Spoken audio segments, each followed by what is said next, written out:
오늘 제목은 빈손의 은혜, 만선의 삶입니다. 오늘 본문은 시몬 베드로를 예수님께서 처음으로 이 제자로 부르시는 장면이 기록되어 있습니다. 이 첫 장면이 매우 중요한데요. 그 이유는 우리가 수업을 듣거나 아니면 직장 생활을 처음 하게 될 때 오리엔테이션을 합니다.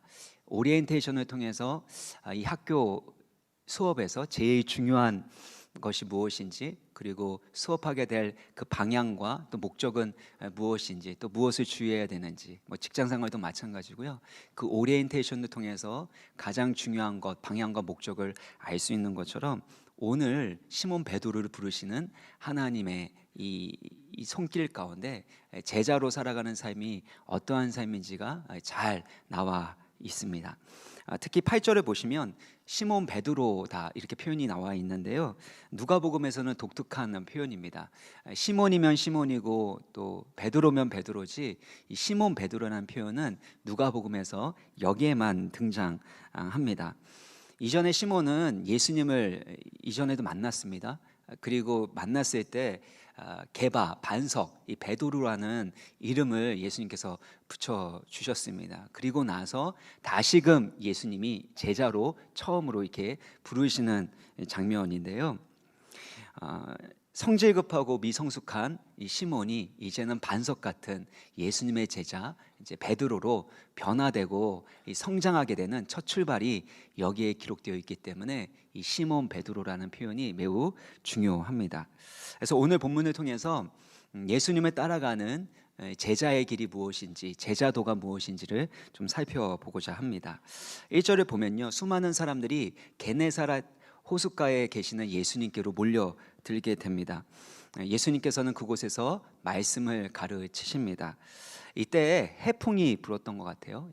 바다에서부터 육지로 이 바람이 불었는데 예수님께서 말씀을 가르치실 때에 그 바람을 좀 이용하셔서, 해풍을 좀 이용하셔서 이 목소리가 더 크게 멀리 나갈 수 있도록 배 한 척을 빌리십니다. 그 배를 이 강대상 삼아서, 설교단 삼아서 이렇게 하나님의 말씀을 가르치시는데요. 누구의 배라고 나와 있습니까? 시몬의 배입니다. 3절을 보면은요, 예수께서 한 배에 오르시니 그 배는 시몬의 배라. 육지에서 조금 떼기를 청하시고 앉으사 배에서 무리를 가르치시더라. 그런데 시몬의 배는 어떤 배입니까? 밤이 새도록 열심히 수고했지만 잡은 것이 아무것도 없는 텅 빈 배입니다. 어부에게 있어서 가장 소중한, 어떻게 보면 가장 간절한 꿈이 있다면 물고기로 가득 차게 되는 만선입니다. 그런데 베드로는 밤이 새도록 수고했지만 잡은 것이 아무것도 없는 실패한 배를 가지고 있었습니다. 예수님께서 이 빈 배, 실패한 배를 통해서 하나님의 말씀을 전하고 계신다라는 겁니다. 이것은 하나님께서 일하시는 방법을 참 잘 보여줍니다. 우리가 생각할 때는 하나님께 쓰임 받기 위해서는 뭔가 남다른 성공을 이루어야 하고 세상에서도 영향력이 많고 어느 정도 재력도 있어야 된다고 생각합니다. 그런데 주님은 어떤 배를 사용하셨어요? 텅 빈 배, 실패한 배를 통해서 하나님의 말씀을 전하시고 또 하나님의 일을 행하셨다라는 겁니다. 또한 예수님께서 제자를 부르실 때, 이 베드로를 제자로 부르시게 될 때 성공하고 있는, 아주 능력 있게 뭔가 자기가 하고 있는 일에서 성공하고 있는 베드로를 부르신 게 아니라는 겁니다. 5절을 보시면요, 시몬이 대답하여 이르되 선생님, 우리들이 밤이 새도록 수고하였으되 잡은 것이 없지만은. 밤이 새도록 수고하였지만 잡은 것이 없는 실패한 인생에게 찾아오셔서 그를 제자로 부르시고 그를 통해서 영광스러운 하나님의 복음을 증거하게 하신다라는 것입니다. 이처럼 하나님의 은혜와 부르심은 세상의 법칙과는 다릅니다. 세상은 성공하고 능력 있고 남들이 부러워하는 그런 영향력을 가진 사람을 귀하게 여기고 또 그들을 선택합니다. 그런데 하나님은 연약하고 텅 빈 배와 같은 실패한 인생에게 찾아오셔서 그들에게 말씀하시고 그를 통해서 하나님의 놀라운 일들을 이루어 가신다는 것입니다. 마태복음 5장 3절에도 보면요, 심령이 가난한 자는 복이 있나니 천국이 그들의 것이며, 여기에서 가난하다라는 것은 파산했다라는 뜻입니다. 내가 가지고 있는 모든 것들을 다 잃어버리고 어느 누구도 어느 것도 의지할 수 없는 파산한 상태가, 그런 마음의 상태가 바로 심령이 가난하다라는 겁니다. 결국에 가난한 그 심령을 가지고 하나님만 의지하는 자에게 하나님의 통치가, 하나님의 주권이, 하나님의 은혜가 임하게 되고 그들이 천국을 소유하게 된다는 것입니다. 하나님의 은혜는 물과 같습니다. 아래로 흐릅니다. 겸손한 자에게, 낮아진 자에게, 그 심령이 파산한 것과 같이 가난하여진 자에게 하나님의 은혜가 임하는 것입니다. 세상에서 어느 정도 성공하고 내 힘과 능력으로 할 수 있다고 생각하는 사람들은 그만큼 하나님 의지하지 않습니다. 하나님 은혜 없어도 살아갈 수 있기 때문에 하나님 말고 다른 것을 의지한 채 자신의 힘과 능력으로 살아가려고 합니다. 그래서 심령이 가난해지는 그 상황 가운데, 때로는 연약하고 실패한 상황 가운데서 하나님의 은혜를 경험하게 되고, 그제서야 비로소 들리지 않던 하나님의 말씀이 들리는 것입니다. 예전에 어느 성도님이 세례 받을 때 간증했던 것을 기억이 나는데요, 사법고시를 패스했습니다. 열심히 하고 노력한 그 결과로 사법고시를 패스하고 또 이제 검사로서 열심히 그렇게 자기 꿈을 이루어가기 위해서 살고 있었습니다. 하나님을 믿지 않았고 종교를 가지고 있는 사람은 나약한 사람들이기 때문에 자신은 종교 갖지 않겠다고 늘 주변에 이야기하고 다녔다고 합니다. 그런데 본인의 힘으로 방법으로 해결할 수 없는 건강의 문제가 찾아왔습니다. 그리고 갑자기 동시에 법적인 문제가 꼬이게 되고 어려움을 당하게 됐습니다. 마음 가운데 분노와 억울함이 막 치밀어 오르는데요, 그 과정 가운데서 주변에 있던 선배의 권유로 결국에는 교회로 오게 됩니다. 근데 교회에 들어왔는데 뭔가 마음이 뭉클뭉클해지더라는 거예요. 그리고 찬양 소리를 듣는데 갑자기 하염없이 눈물이 쏟아져 흐르게 되었다는 거예요. 그렇게 왜 우는지도 모른 채 눈물을 흘리는데 어느 순간에 누군가가 자신을 꼭 안아주는 그런 느낌을 받게 되었다고 합니다. 그리고 나서 복음이 깨달아지고 점점 믿음이 생기게 되어서 이렇게 세례도 받게 되었다는 그 간증을 들었습니다. 성공적인 사업을 했던 사람도 하나님 의지하지 않고 자신의 방법으로 살아가다가 결국에는 빚 보증을 서서 잘못 쓴 거죠. 그래서 자신이 가지고 있었던 모든 것을 잃어버리는 순간에 그때 하나님 품으로 돌아오게 되고, 그래서 거듭나는 이들이 일어납니다. 어떤 분들은요, 부족한 게 아무것도 없습니다. 남편도 아내를 사랑해주고 또 경제적으로도 여유가 있어서 자기가 원하는 것은 살 수 있는 그런 여성들이 있습니다. 근데 자녀 문제 때문에 자녀는 자기 마음대로 안 되는 거예요. 열심히 노력하고 애쓰고 정말 많이 희생하고 그렇게 했는데 오히려 방황하고 반항하는 그런 자녀를 볼 때 마음이 무너지는 거예요. 그때 친구 어머니가 이제 얘기를 하는 겁니다. 우리 아이 키우는 거는 우리 힘으로 안 되는 거야. 자식은 자기 부모 마음대로 안 되는 거 알잖아. 그래서 우리 모임 있는데 성경 공부 같이 하는 그 모임에 같이 와서 우리 같이 좀 이야기도 나누고 또 같이 기도합시다. 한번 와봐. 초청을 합니다. 그래서 와서 함께 이야기 나누고 말씀도 듣고 그리고 함께 눈물로 기도합니다. 그 과정을 통해서 복음이 들려지고 말씀이 믿어지고, 그래서 하나님을 사랑하는 사람으로 거듭나는 것들을 보게 됩니다. 저마다 인생의 연약함과 실패 가운데서 이전에 경험하지 못했던 하나님의 사랑을 경험하게 되고 이전에 보지 못했던 복음의 영광을 보게 되는 것입니다. 사랑하는 여러분, 여러분의 인생 가운데 때로는 실패가 있습니까? 때로는 낮아지는 그 경험을 하십니까? 밤이 새도록 수고했지만 잡은 것이 없다고 느껴지십니까? 그때가 살아계신 주님을 만난 때인 줄 믿으시기를 바랍니다. 이전에 듣지 못했던 하나님의 사랑의 음성, 이전에 경험하지 못했던 하나님의 안아주시는 그 품을 경험하시기를 주의 이름으로 축원합니다. 시몬 베드로는 자신의 실패한 배, 빈 배를 예수님께 올려드렸습니다. 그러니까 예수님이 그 배를 통해서 하나님의 말씀을 가르치셨죠. 마찬가지입니다. 하나님께 언제 쓰임 받습니까? 내 생각, 내 감정, 나의 판단에 따라서 행동하는 게 아닙니다. 주님께서 말씀하시면 그 말씀대로 내어드릴 때, 우리의 삶을 내어드릴 때 하나님께서 일하신다는 것입니다. 그리고 그것을 위해서 하나님께서 우리 가운데 말씀하십니다. 가장 가난한 그때에, 내 힘과 내 능력으로 할 수 없는 그때에 주님께서 우리에게 말씀하십니다. 4절을 우리 같이 한번 읽어보겠습니다. 시작. 말씀을 마치시고 시몬에게 이르시되 깊은 데로 가서 그물을 내려 고기를 잡으라. 예수님의 말씀이 들렸습니다. 그런데 사실 이 예수님의 말씀은 베드로에게 있어서 매우 당황스러운 말씀, 받아들이기 힘든 말씀이었습니다. 두 가지 면에서 그랬는데요.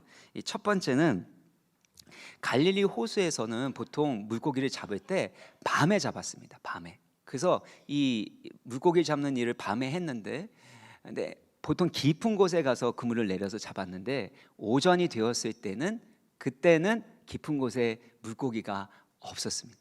그거는 어부로서 이 전문가였던 베드로가, 이 잔뼈 굵은 이 베드로가 너무나도 잘 알고 있었던 사실이었습니다.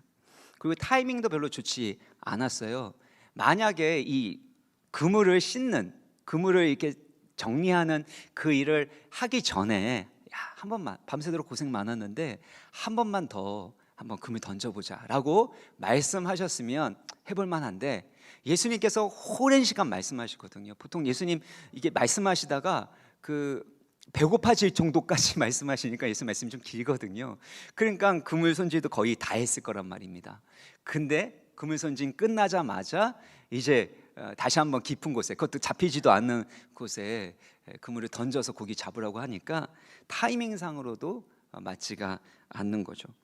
밤이 새도록 내가 해볼 수 있는 걸 다 해본 상황에서 예수님이 그런 말씀을 하실 때 베드로는 받아들이기 힘들었을 겁니다. 그래서 어쩌면 이렇게 생각했는지도 모릅니다. 예수님 훌륭한 랍비로서 예수님 가르치시는 모든 말씀은 진짜 옳습니다. 그 예수님의 그 말씀을 인해서 제 마음과 삶이 변하고 있는 것 같습니다. 그 예수님께서 많은 사람을 고쳐주셨습니다. 저희 장모님도 열병에서 고쳐주지 않으셨습니까? 그래서 예수님은 능력 있으신 하나님의 사람인 건 제가 알겠습니다. 그렇지만 물고기 잡는 데 있어서는 제가 전문가입니다. 예수님은 목수시잖아요. 목수로서 어떻게 좋은 목재를 이렇게 선정을 해서 그것을 어떻게 고칠지, 그거에 대해서 목수 출신으로 잘 아실 줄 모르겠지만 물고기 잡는 건 제가 전문가입니다. 제가 더 잘 압니다. 이 부분만큼은 건드리지 마세요. 근데 베드로는요, 자기의 생각과 경험을 고집하지 않습니다. 자기의 전문성도 주장하지 않습니다. 여러분은 어떻습니까? 여러분이 하고 있는 일에 대해서 그 부분만큼은 내가 더 잘 알아요. 아니요, 내가 하고 싶은 대로 할 거예요. 자녀 양육에 있어서, 교육에 있어서는 제가 압니다. 그 제 아들이고 제 딸이잖아요. 제가 키우고 싶은 대로 키워볼게요. 그런 마음이 혹시 있지 않으십니까? 근데 5절을 우리 같이 한번 읽겠습니다. 5절 5절입니다. 시작. 시몬이 대답하여 이르되 선생님, 우리들이 밤이 새도록 수고하였으되 잡은 것이 없지만은 네, 이 뒷부분이 중요하죠. 말씀에 의지하여 내가 그물을 내리리이다. 나의 경험, 나의 생각, 나의 판단, 나의 고집, 이 모든 것들을 의지하지 않습니다. 주의 말씀을 의지합니다. 여기에서 이 말씀을 의지하여가 원래는 직역하면은요, 말씀 위에입니다. 말씀을 따라. 그러니까 제가 이렇게 기대면 이 강대상 위에다가 기대고 있는 것처럼 그렇게 말씀을 의지하고 그 말씀에 기대어서 그 말씀에 무게 중심을 두어서 그렇게 순종하겠다라는 것입니다. 예수님을 따르는 제자도의 핵심은 바로 나의 생각, 나의 판단, 나의 경험과 감정을 의지하지 않고 주의 말씀을 의지하고 순종하는 것입니다. 누가복음 9장 23절 보면 또 무리에게 이르시되 아무든지 나를 따라오려거든. 예수님을 따라가려면 첫 번째로 해야 될 것이 있는데 무엇이죠? 자기를 부인하고, 나의 존재 자체를 부인하라는 것이 아닙니다. 여기에서 자기를 부인하라는 것은 나의 욕심대로, 나의 생각과 나의 감정대로 살아가려고 하는 옛 자아를 말합니다. 내가 주인이 되어서 내 욕심대로, 내 뜻대로 뭔가를 이루려고 그렇게 밤이 새도록 노력하지만 되지 않을 때 낙심하고 좌절하고 절망하고 분노하는 그 옛사람을 부인하라고 말씀합니다. 바로 예수님이 바로 내 삶의 주인이 되시고 예수님의 말씀대로 순종하는 것, 이것이 바로 제자도의 핵심이라는 것이죠. 이것을 잘 표현해 주는 말씀이 잠언서 3장 5절 6절인데요. 우리 같이 잠언 3장 5절 읽겠습니다. 시작. 너는 마음을 다하여 여호와를 신뢰하고 내 명철을 의지하지 말라. 너는 범사에 그를 인정하라. 그리하면 내 길을 지도하시리라. 여기 보면 명철이라고 되어 있는데 명철이 무슨 뜻인가요? 나의 이해, 판단 말합니다. 그러니까 나의 이해와 나의 판단을 의지하는 것이 아니라 마음을 다하여 하나님을 신뢰하는 겁니다. 그러니까 마음을 다하여 하나님의 신실하신 성품과 그분의 말씀을 신뢰하고 의지한다면 나의 이해, 나의 판단력을 의지하지 않을 수 있는 것이죠. 왜 우리 신앙생활이 그렇게 힘들고 어려울까요? 왜냐하면 하나님의 말씀과 바로 내 생각이 혼합되어 있기 때문입니다. 하나님의 말씀대로 살아가고 싶지만 여전히 이해되지 않으면, 내 판단에 맞지 않으면, 내 경험과 내 상식과 맞지 않으면 하나님의 말씀대로 순종하고 싶지 않은 거예요. 나의 감정이 뒤따라오지 않으면 그렇게 순종하고 싶지 않은 마음이 있기 때문에 결국엔 주의 말씀 의지하여 깊은 곳에 그물을 던지지 못하게 되는 겁니다. 그래서 하나님이 인도하여 주시는, 하나님이 지도하시는 인생을 살기 위해선 어떻게 해야 된다고요? 다시 한번 보여주세요. 마음을 다하여 하나님을 신뢰하고 나의 명철을 의지하지 않는 겁니다. 여기서 의지한다라는 것은요, 기댄다라는 겁니다. 중심을 두고 기댄다라는 뜻입니다. 예를 들면요, 어르신들이 이제 걸으실 때, 또 아니면 재활하시는 분들이 걸으실 때 보행 보조기를 사용합니다. 그러면 어떻게 해요? 본인이 자신의 무게를 스스로 감당할 수 없으니까 보행 보조기를 의지하게 되는 거죠. 그래서 한 걸음 옮기고 어떻게 합니까? 기대고 의지해서 한 걸음 걷죠. 그리고 다시 보행기를 앞으로 밀고, 그리고 난 다음에 기대서 한 걸음 걷죠. 이렇게 한 걸음 한 걸음 걷게 되는 삶이 바로 예수를 믿는 그리스도인의 삶이라는 것입니다. 어느 때는 내 힘과 내 방법으로 막 달려가다가 안 되면 그제서야 하나님을 붙드는 것이 아니라 나의 생각, 나의 판단을 내려놓고 하나님의 말씀하신 대로 한 걸음 한 걸음 의지하고 또 의지하고 걸어가게 되어질 때 하나님께서 우리의 길을 지도해 주신다고, 우리의 삶을 인도해 주신다고 약속하신 것입니다. 사랑하는 여러분, 여러분의 힘과 여러분의 방법, 여러분의 지혜에 의지하지 마시고 하나님의 말씀 의지함으로 순종하시기를 바랍니다. 그때 하나님께서 예비하신 여러분이 걸어갈 수 없는 그 길로, 그 놀라운 길로 인도하여 주실 줄 믿습니다. 이 모든 과정에서 필요한 것이 바로 순종입니다. 베드로 입장에서 깊은 곳은 말이 안 되는 곳이죠. 예전에도 해봤고, 근데 지금은 더 안 되는 곳이 깊은 곳입니다. 근데 예수님께서 말씀하신 것이에요. 밤이 새도록 수고하였을 때 잡은 것이 없다라는 건 뭐예요? 예수님, 안 돼요. 안 되는 거예요. 예수님 잘 모르시는 것 같은데 안 됩니다. 그렇지만 주님 말씀하셨기 때문에 주의 말씀 따라서 주의 말씀 의지하여 깊은 곳에 금을 내리겠습니다. 무슨 뜻인가요? 100% 믿어지기 때문에 순종한 것이 아닙니다. 100% 믿음이 생겨서 그래서 순종하는 경우는 많지 않습니다. 거의 없다고 저는 봅니다. 물론 예배드리고 찬양하고 그러다 보면 마음 가운데 성령의 감동이 있습니다. 이전에 순종하지 못했던 것도 순종하게 하시는 성령 하나님의 도우심이 있습니다. 그렇지만 그렇게 마음을 감동시켜 줄 때까지 기다리는 것은 믿음이 아니에요.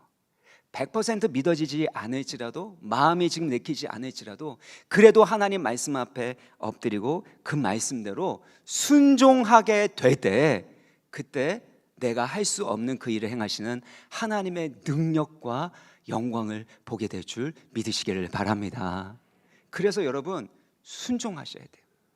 믿어져서 순종하는 게 아니라 순종하다 보면 믿음이 성장하게 됩니다. 종교개혁자 존 칼빈이 이런 얘기를 했습니다. 하나님을 아는 모든 지식은 순종으로부터 나온다.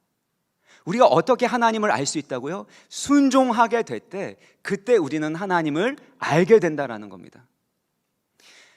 여러분께서 저에 대해서 조금 이제 아실 겁니다. 모르시는 분들도 있으실 거고요. 근데 저에 대해서 정보적으로 아는 것과 저를 아는 것은 다르죠. 저를 잘 아는 사람은 저의 아내, 저의 가족들입니다. 같이 살고 체험을 통해서, 경험을 통해서 아는 것처럼 우리가 하나님을 아는 것도 그렇게 하나님을 더 깊이 경험하게 되고 더 체험하면서 알아가게 되는 것을 의미합니다. 누구의 믿음이 계속해서 성장할까요? 성경 공부하는 사람? 네, 성경 공부 필요합니다. 그렇지만 지식적인 성경 공부는 진정으로 하나님을 알게 할 수 없습니다. 진짜 믿음이 생길 때는 하나님의 말씀대로 순종할 때입니다. 순종하면 그 깊은 곳에, 내가 생각할 수 없는 그곳에서 하나님의 놀라운 일하심을 경험하게 될 줄 믿으시기를 바랍니다. 근데 여기에서 믿음으로 순종하려고 하는데 잘 안 되죠. 여러분이 이 자리에 와 앉아 계시는데 제가 설교를 할 때 이 말씀이 어느 정도 들리는지 모르겠습니다. 진짜 은혜는 뭐냐면요, 제가 말씀을 전하지만 이 말씀을 하나님의 말씀으로 받아들이는 거고요, 그리고 이 말씀을 여러분에게 주신, 각 개인에게 주신 하나님의 말씀 음성으로 그렇게 듣게 되는 것, 그게 은혜거든요. 근데 지금 여기 앉아 계신 분들은 타의에 의해서, 가정의 평화를 위해서 오신 분들도 있을 거고, 어렸을부터 그냥 신앙 종교 생활 했으니까 앉아 계신 분도 있겠지만요, 여러분 이 자리에 와 앉아 계시는 게 정말 복된 겁니다. 왜냐하면 믿음은 들음에서 나고, 들음은 그리스도의 말씀으로 말미암기 때문입니다. 안 들리던 말씀이 어느 순간에 들려요. 베드로도 보세요. 그물을 정리하고 있습니다. 정리할 때 단순 노동이에요. 그러면 사실 예수님이 계속해서 말씀하실 때 어떻게 해요? 들었겠죠. 듣고 또 듣고, 또 예수님이 행하셨던 그 치유의 역사, 이것들을 떠올리면서 예수님 말씀을 또 듣고 또 듣다 보니까 어느 순간에 어떻게 해요? 깊은 데는 고기가 잡힐 수 없는데, 그건 아닌데 예수님, 이건 제 경험으로는 아닌데, 그런데 예수님의 말씀이 옳습니다. 예수님의 말씀을 의지하겠습니다. 언제 그런 것들이 생겨요? 여러분이 은혜의 자리에 앉아 있을 때, 계속해서 주님의 음성 말씀을 들을 때 반드시 여러분 가운데 순종하는 마음을 주실 줄 믿습니다. 그리고 순종하게 될 때 이전에 경험하지 못했던 놀라운 하나님의 일하심을 경험하기를 주의 이름으로 축복합니다. 이렇게 순종할 때 그물이 찢어질 정도로 물고기가 잡혔습니다. 그러면 우리는 사실 이렇게 생각하거든요. 예수님이 놀라운 기적을 일으켜 주셨습니다. 예전엔 제가 물고기 어디에서 많이 잡히는지 잘 몰랐는데 예수님은 진짜 잘하시네요. 그러니까 예수님이 어디로 그물을 던져야 되는지 말씀해 주시면 제가 물고기를 잡겠습니다. 그러면 잡은 거에 예수님께 오를 드리고 제가 오를 갖겠습니다. 예수님 좀 부족하신가요? 그러면 제가 7을 드리겠습니다. 저는 3을 갖겠습니다. 그리고 인센티브로 해서 앞으로 이제 예수님 목회하시는 부분에 있어서 제가 열심히 지원하겠습니다. 예수님 보니까 여성들이 이렇게 먹을 거 이렇게 지원하는데 그런 거 드셔서는 힘 빠지셔서 안 됩니다. 좋은 거 드셔야 되니까 제가 그거 매운탕도 하고 또 회도 하고 하여튼 여러 가지로 제가 다 할 테니까 저랑 같이 동업하시죠. 그러면 참 좋지 않겠습니까? 그런 만약에 베드로 같은 그런 교인들 한 몇 분만 계시면요, 뭐 교회 건축도 문제가 아니겠죠, 그렇죠? 근데 베드로는 그렇게 말하지 않습니다. 8절을 보세요. 시몬 베드로가 이를 보고 예수의 무릎 앞에 엎드려 이르되 주여 나를 떠나소서 나는 죄인으로 소이다. 시몬 베드로의 이 반응이 놀랍지 않은가요? 저는요, 만선의 은혜보다요 시몬 베드로가 이렇게 반응하는 게 놀랍습니다. 우리는 다 자기중심적인 사람입니다. 욕심이 많습니다. 뭔가 소원이 이루어지면요 더 소원이 이루어지기 소원하는 마음이 있습니다. 그래서 록펠로에게 질문했다잖아요. 얼만큼 가지면 행복할까요? 조금만 더 가지면 됩니다. 그 마음이 우리 가운데도 있는 거죠. 그런데 그런 더 많이 가지려고 하는 그런 자기중심적인 그런 죄인의 모습을 베드로는 깨닫고 고백하고 있는 것입니다. 주여 나를 떠나소서 나는 죄인으로소이다. 누가 진짜 하나님의 은혜를 경험한 사람일까요? 간절한 소원에 응답하여 주시는 전지전능하신 하나님의 능력을 체험한 사람일까요? 그래서 승승장구, 사업도 승승장구하고 사회적으로 지위가 더 갖게 되는, 지위를 더 갖게 되는 그런 사람일까요? 아니요. 바로 진짜 은혜는요, 예수님이 누구이신지를 알고 그 예수님의 위엄과 거룩하신 영광 앞에 엎드려서 내가 죄인입니다, 그 나 같은 죄인을 사랑하여 주시고 하나님의 자녀로 삼아주신 하나님의 사랑과 은혜를 찬양하고 예배하는 것, 그 예배자로 살아가는 것이 진정한 은혜 받은 자의 삶의 모습인 줄 믿습니다. 그래서요, 본문에 보면 5절에서는 선생님이라고 표현되어 있는데 8절에는 뭐라고 바뀌어요? 주님으로 바뀌게 되죠. 내 삶의 모든 것이 바로 하나님의 것임을 인정하게 되는 겁니다. 내가 가장 자신만만하게 생각했고 내가 할 수 있다라고 여기는 그 영역에서 실패했을 뿐만 아니라 그 자리에서 역사하시는 하나님의 영광을 체험하게 될 때 진정으로 자신이 죄인됨을 깨닫고 이제는 예수님을 따르겠다라고 결단하게 되는 것입니다. 이런 은혜가, 이런 구원의 은혜가 여러분 가운데 가득하시기를 주의 이름으로 축원합니다.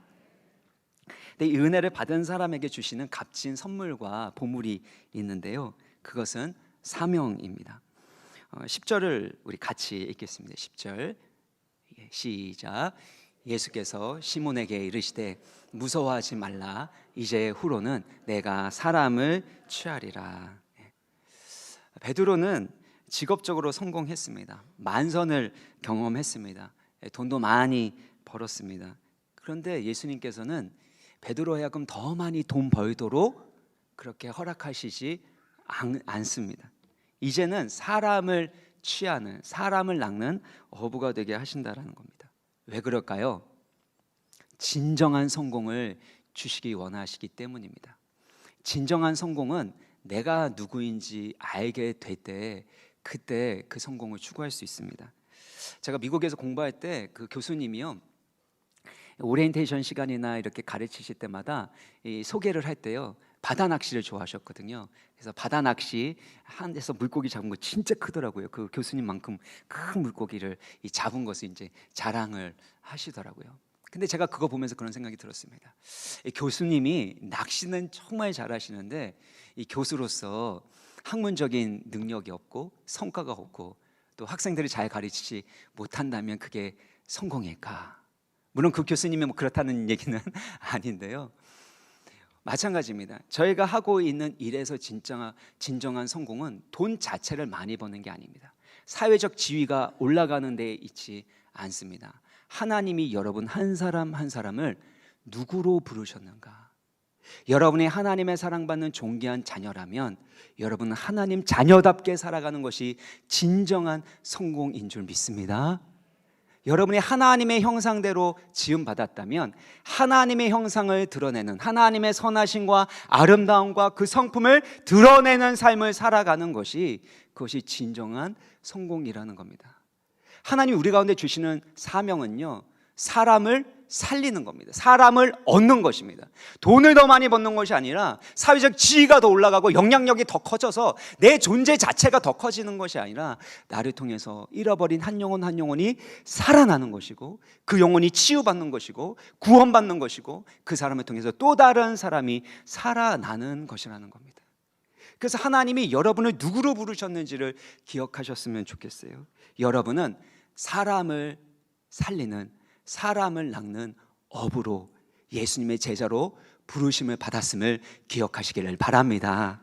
그러면 여러분이 하는 모든 일들은 바로 사람을 살리는 일에 사용하셔야 합니다.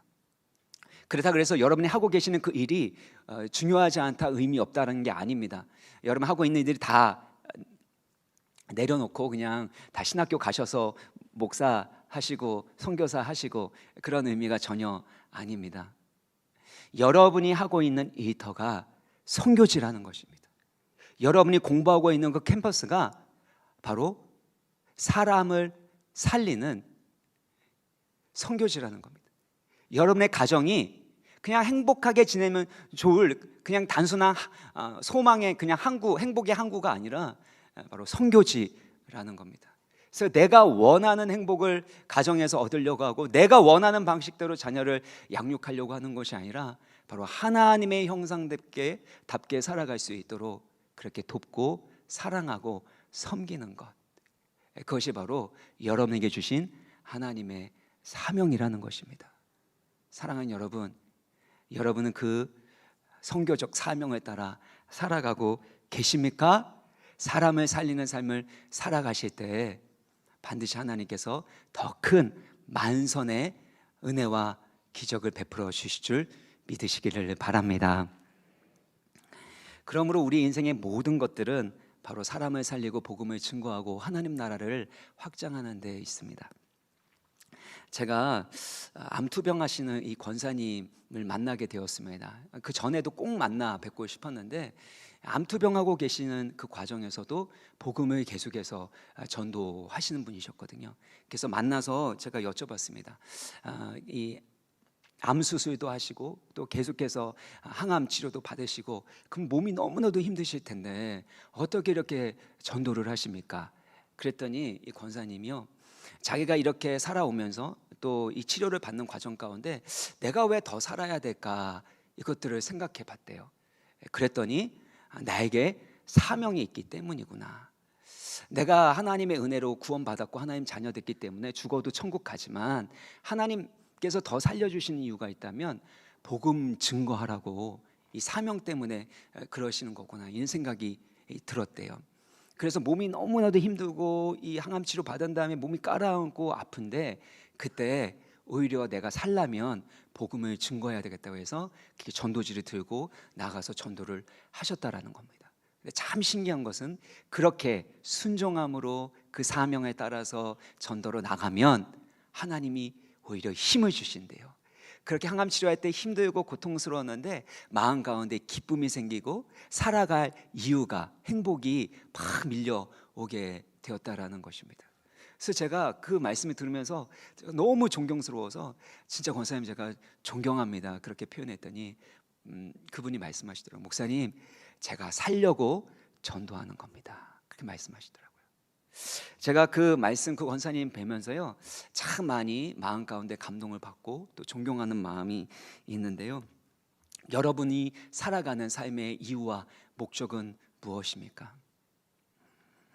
하나님 아들 예수 그리스도께서는 우리를 살리시기 위해서 하늘의 보좌와 영광을 버리시고 가장 낮은 이 땅 가운데 오셨습니다. 우리의 모든 죄와 모든 저주와 고통과 것들을 다 짊어지시고 십자가 달려 죽으셨을 뿐만 아니라 3일 만에 다시 살아나셨습니다. 그 예수님의 십자가와 부활로 우리는 새 생명을 얻은 줄 믿습니다. 이 생명을 얻은 자로서 해야 할 일이 무엇일까요? 또 다른 영혼에게 이 예수 생명을 증거하는 것인 줄 믿습니다. 이렇게 사명을 따라 살아가는 길에서 사실 특이한 장면을 보게 되는데요, 11절을 우리 함께 읽겠습니다. 시작. 그들이 배들을 육지에 대고 모든 것을 버려두고 예수를 따르니라. 예수님께서 만선의 은혜를 주셨잖아요. 엄청난 재정적인 복, 또 사업적인 복을 주셨는데 이들은 그 모든 것들을 다 버려두고 예수님을 따라갑니다. 여기서 버려뒀다라는 것에 초점을 맞추는 것이 아니라 다른 것에 초점을 맞춰야 됩니다. 왜냐하면 그들이 모든 것을 버린 것은 예수님을 따르기 위한 것이고, 예수님을 따르는 일이 바로 경제적인 만선보다, 사회적인 만선보다 훨씬 더 가치 있고 영광스러운 것인 것을 깨달았기 때문입니다. 사랑하는 여러분, 신앙생활 한다라는 것은요, 가치의 전쟁이에요. 영광의 전쟁이에요. 억지로 내가 하기 싫은 거, 그거를 억지로 뭔가 종교적인 수련을 해야지 뭔가를 얻을 수 있으니까, 이게 아니라 내가 만난 예수님이 이 세상 그 무엇과도 누구와도 바꿀 수 없는 가장 존귀하고 가치 있고 영광스러운 분인 것을 깨닫게 될 때, 체험하게 될 때 우리는 버려두고 예수님을 따를 수 있는 것입니다. 여러분 중에 술, 담배 문제로 인해서 난 술, 담배 하고 있고 또 여러 가지 있는데 그래서 훈련받는 건 좀 그래, 그리고 조금 더 헌신하게 되면 뭔가 이상한 일이 있지 않을까, 그런 생각을 하시는 분들 있으실 수 있는데요, 여러분이 그냥 단순하게 술, 담배 끊는 것은 타 종교에서도 할 수 있습니다. 여러분 계속해서 그 부분에 매이지 마시고요, 술과 담배를 끊을 수밖에 없는 그 예수 그리스도를 만나시기를 주의 이름을 축원합니다. 그 예수 그리스도를 우리가 만나고 그 예수님과 동행하게 되어지면, 그러면 담배, 술 이것들을 끊고 싶은 마음이 생기게 되는 것입니다. 사랑하는 여러분, 중요한 것은요, 예수님을 더욱 알아가는 것입니다. 빌립보서 3장 7절 8절 보면 사도 바울이 고백합니다. 그러나 무엇이든지 내게 유익하던 것을 내가 그리스도를 위하여 다 해로 여길 뿐더러 또한 모든 것을 해로 여김은 내 주 그리스도 예수를 아는 지식이 가장 고상하기 때문이라. 자신이 누리고 있는 모든 것들을 버리고 그것 또한 손해로, 해악으로 여기는 이유가 있다면 그것은 예수 그리스도를 아는 지식이 가장 고상하기 때문이라는 겁니다. 바로 예수 그리스도를 위하여 모든 것을 잃어버려도, 그것을 배설물로 여겨도 괜찮은 것은 그를 통하여 예수 그리스도를 얻기 때문이라는 겁니다. 이 사도 바울의 고백이 여러분의 고백 되시기를, 그렇게 영광스러운 주님과 동행하시는 그런 만선의 삶을 살아가시기를 주의 이름으로 축원합니다. 말씀을 마무리 짓겠습니다. 아무것도 잡은 것이 없는 이 텅 빈 배와 같은, 실패한 배와 같은 베드로의 인생을 예수님께서는 찾아오셨습니다. 그리고 그로 하여금 만선의 기적을 경험케 하셨습니다. 근데 그 만선의 기적은 순종할 때입니다.